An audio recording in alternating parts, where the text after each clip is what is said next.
One the chef d'oeuvre, it seems to me, of an adorable and impeccable master, who more than any other landscape painter puts us out of conceit with our cities, and makes us forget the country can be graceless and dull and tiresome.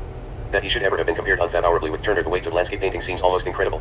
Corot is Claude's only worthy rival, but he does not eclipse or supplant the earlier master. A painting of Corot's is like an exquisite lyric poem, full of love and truth, whilst one of Claude's recalls some noble eclogue glowing with rich concentrated thought.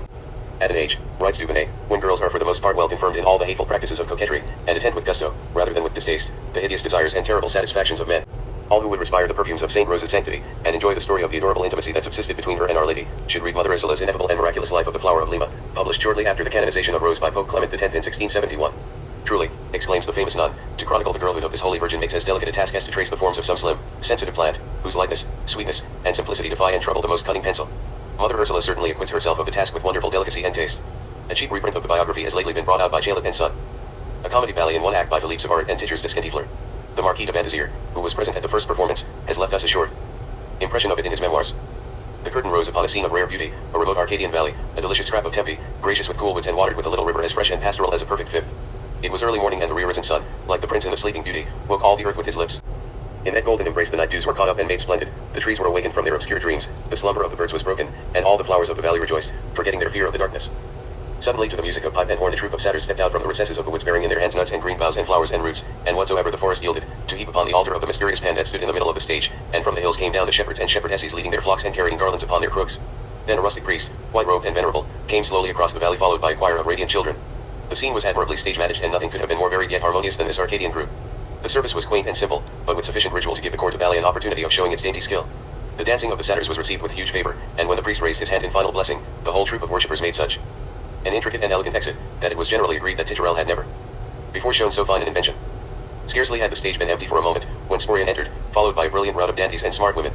Sporian was a tall, slim, depraved young man with a slight stoop, a troubled walk, an oval impassible face with its olive skin drawn lightly over the bone, strong, scarlet lips, long Japanese eyes, and a great gilt toupet. Round his shoulders hung a high-collared satin cape of salmon pink with long black ribbons untied and floating about his body. His coat of sea green spotted muslin was caught in at the waist by a scarlet sash with scalloped edges and frilled out over the hips for about 6 inches.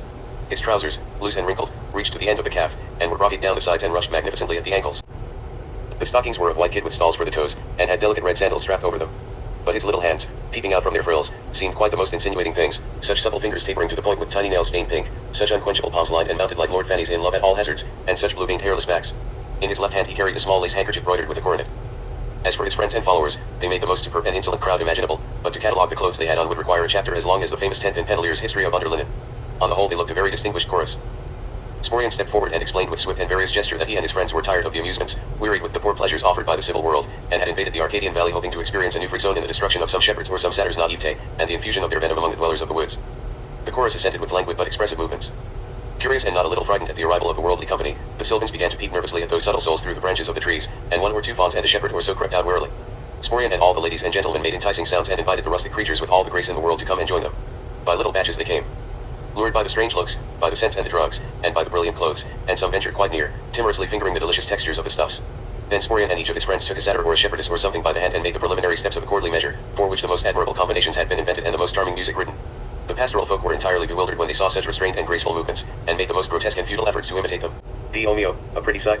A charming effect, too, was obtained by the intermixture of stockinged calf and hairy leg, of rich brocade bodice and plain blouse, of tortured headdress and loose untutored locks. When the dance was ended the servants of Sporian brought on champagne, and with many pirouettes poured magnificently into slender glasses, and tripped about plying those Arcadian mouths that had never before tasted such a royal drink. Then the curtain fell with a pudic rapidity.